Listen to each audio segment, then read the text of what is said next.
안녕하세요. 잡시광입니다.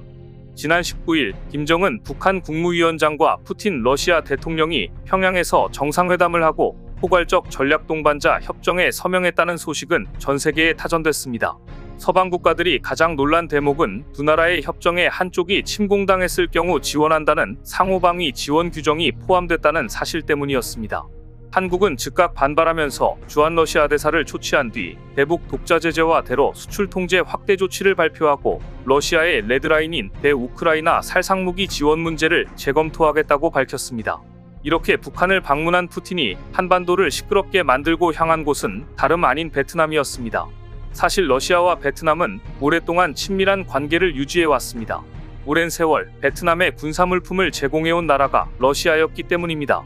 베트남은 미국과의 관계를 개선했음에도 불구하고 지난해 미국의 제재를 위반하고 러시아 군사장비를 구입하기 위한 방법을 모색하고 있었기 때문에 베트남의 입장에서는 이번 푸틴의 방문이 중요한 국방 파트너인 러시아와의 관계를 공고히 하는 기회라고 여기고 있을 것입니다. 푸틴의 입장에서도 대러시아 제재에 맞서 러시아는 고립되어 있지 않다는 신호를 보내기 위해 베트남행을 선택했다는 평가가 나오고 있습니다. 그런데 사실 베트남이 최근 지대한 관심을 갖고 간절히 원하고 있는 방산무기는 러시아에 있는 게 아니라 한국에 있습니다.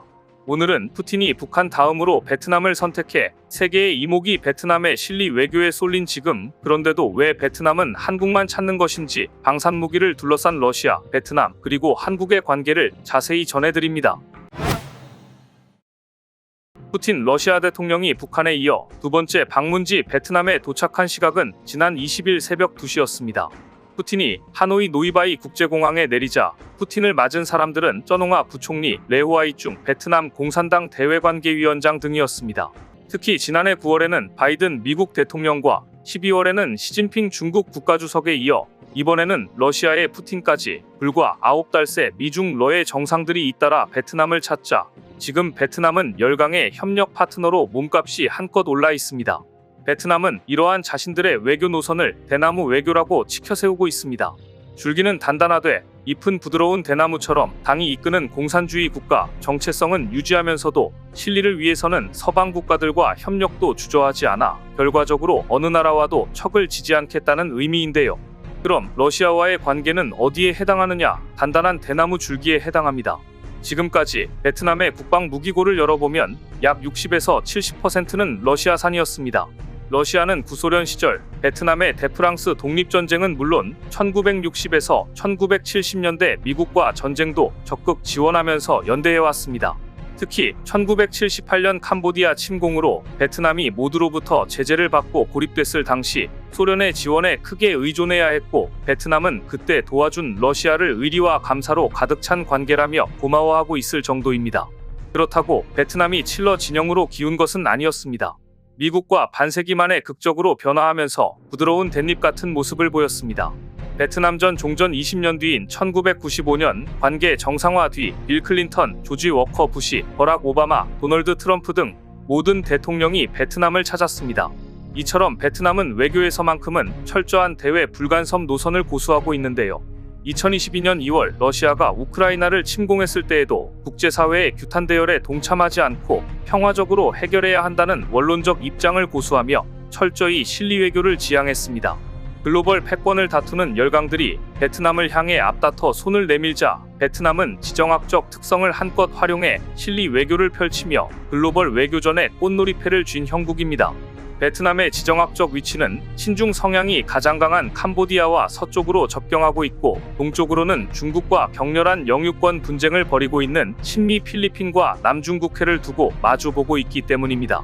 이 때문에 베트남은 인도 태평양에서 패권을 다투는 미국, 중국 그리고 돈줄이 막혀있는 러시아와의 실리 외교를 통해 국익을 극대화할 것이라는 전망입니다. 프랑스 일간 르몽드는 이렇게 평가했습니다. 당분간 베트남은 서방 국가들과 권위주의 국가들의 끈질긴 구애를 받게 될 것이다. 그동안 러시아는 베트남의 해안 방어 미사일 시스템, 킬로급 잠수함 6척, 전투기 및 기타 치명적인 무기를 공급했을 정도로 베트남의 중요한 무기 공급처였습니다. 하지만 최근 베트남이 조금 다른 행보를 보이고 있습니다. 우크라이나 침공 이후 러시아가 미국의 제재를 받으면서 더 이상 러시아산 무기만 살 수 없게 되자 한국 등 신흥 방산 강국들과 활발히 접촉을 시도했습니다. 더구나 중국은 영토 분쟁으로 베트남을 끊임없이 자극했고 베트남은 군사력을 늘리기 위해 적극적으로 한국과 서방의 무기를 사려고 애쓰고 있는 한편 러시아 군사장비 의존도를 낮추기 위해 안간힘을 쓰고 있습니다. 지난 2021년 베트남의 러시아 무기 수입액은 7,200만 달러, 한화 약 942억 원을 기록하며 전체 무기 수입액의 30%로 감소했습니다. 반면 2015년부터 2021년까지 이스라엘, 벨라루스, 한국, 미국, 네덜란드 등으로부터 무기 수입을 늘리면서 최근에는 한국에 적극적으로 K9 자주포를 달라고 구애하고 있는 중입니다. 그런데 이때 더욱더 베트남의 몸이 달게 만드는 뉴스가 있었으니 루마니아가 드디어 K9 자주포 1조 3천억 원어치를 구매하겠다고 최종 결정한 것이었습니다. 루마니아 국방부는 홈페이지를 통해 공식적으로 한국의 K9 자주포 도입을 발표했습니다. 독일의 펜저하우비츠 2000과 튀르키예의 푸트나2가 도전장을 내밀었지만 최후의 승자는 한국의 K9 자주포가 된 것입니다. 이제 루마니아는 폴란드, 핀란드, 에스토니아 등에 이어 유럽에서 6번째로 K9 자주포를 보유하는 국가가 되었습니다. 루마니아 공영방송은 최종 도입이 결정되자 한국의 K9 자주포를 도입하게 되었다는 내용을 신속히 보도했습니다. 다음은 루마니아 방송이 한국의 K9에 대해 긴급 보도한 내용입니다. 루마니아는 한국 회사로부터 K9 썬더 자주포 54대를 구매하기로 결정했습니다. 84대의 지원 차량과 17,000발 이상의 155mm 포탄이 포함됩니다. 이 대구경 대포는 단 4발의 명중으로 경기장 크기의 지역을 파괴할 수 있으며 1분에 8발의 포탄을 발사할 수 있습니다. 우크라이나 전쟁은 포병 병력이 자주포가 아니면 거의 생존할 수 없다는 것을 보여주었습니다.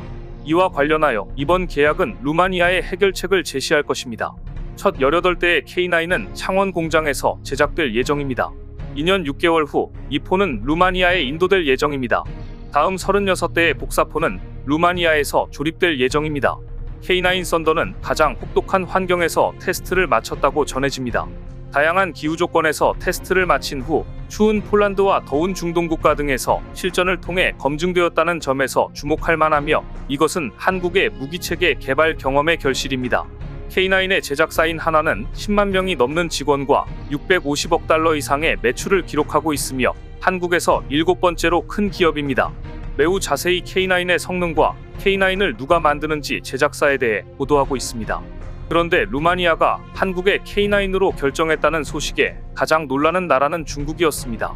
북한의 연평도 포격 도발 당시 중국 매체들은 K9 자주포가 힘을 못 쓰고 파괴되었다고 허풍을 떨면서 K9 자주포 깎아내리기에 열을 올렸습니다. 하지만 당시 K9 자주포가 명중시킨 북한의 피해 상황을 분석한 결과 K9 80발이면 해당 지역이 초토화된다는 분석이 나왔을 정도로 카달로그 데이터보다 K9의 우수성이 밝혀져 관계자들을 놀라게 한 바 있습니다. 당시 K9 자주포는 80발을 발사했지만 북한의 해안포의 위력보다 10배 높은 위력을 발휘했다고 알려져 있습니다. 이는 K9 자주포에 이중 고폭탄이 장착되어 한 발이 포탄이 터지면 수십 발의 자탄이 함께 터져 실제로는 수천 발의 포탄이 터지는 효과가 있었기 때문이었습니다. 미 자유아시아 방송의 보도에 의하면 북한의 연평도 포격 도발 당시 K9의 대응 사격에 놀란 북한군은 서부전선을 막고 있는 북한 내군단이 노이로제에 가까운 반응을 보였다고 전해집니다. 그럼에도 중국 매체들은 사실을 왜곡하고 K9 자주포에 대한 허위 사실을 보도했지만 이제 중국 네티즌들 역시 이런 댓글을 달고 있습니다. K9 자주포의 가격은 거의 2천만 달러에 달합니다. 이렇게 비싼데도 사려는 나라들이 많은 것을 보면 K9의 성능이 우수하고 한국은 이 가격에도 팔 수가 있다는 점입니다. 한국은 무기 판매에 점점 능숙해지고 있는 반면 러시아는 무기 판매에 어려움을 겪고 있습니다. 이처럼 중국 매체들이 그렇게 K9을 깎아내리려고 왜곡 보도를 했음에도 불구하고 현재 K9 자주포는 많은 나라들의 구애를 받고 있는 상황입니다. 그런데 이번 계약 내용을 자세히 보면 루마니아는 K9을 도입하면서 추가로 K10 탄약운반 장갑차 36대를 함께 도입하기로 했다는 사실이 공개되었는데요. K9과 함께 K10 탄약운반 장갑차를 도입한 나라는 유럽에서는 노르웨이가 유일했는데 루마니아 역시 노르웨이처럼 패키지로 구입했고 따라서 루마니아의 야전 운용 성능이 크게 강화될 것으로 전망됩니다.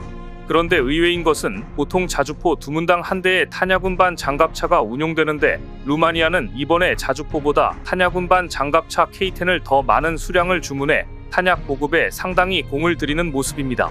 여기에 자주포를 현지에서 정비할 수 있는 시설을 건설하고 자주포 부품 국산화 사업까지 연결하는 것이 계약 사항에 포함되어 있어 앞으로 한국과 루마니아는 다양한 방면에서 방산 협력을 기대할 수 있게 되었습니다. 또한 자주포 초기 물량은 한국에서 생산해 공급하지만 나머지 물량은 루마니아 방산업체에서 생산할 것으로 예상됩니다. 그런데 여기서 끝이 아니라 더 놀라운 것은 루마니아가 K9 자주포, K10 탄약운반 장갑차에 이어서 한국의 레드백까지도 검토 중이라는 사실입니다. 루마니아는 K9 자주포를 일단 소량을 구매했지만 루마니아 현지의 생산 라인이 구축되면 그 라인에서 레드백까지 양산할 수 있을 것으로 보고 K9 자주포에 이어 레드백 도입까지 현재 협상 중인 것으로 알려지고 있는데요. 중국의 군사력 증강과 팽창에 대응하기 위해 베트남은 지금 K9 자주포에 이어 레드백까지 한국과의 방산 협력을 간절히 원하고 있는 중입니다. 오늘 준비한 소식은 여기까지입니다. 댓글을 통한 여러분들의 많은 의견 기다리겠습니다. 시청해주셔서 감사합니다.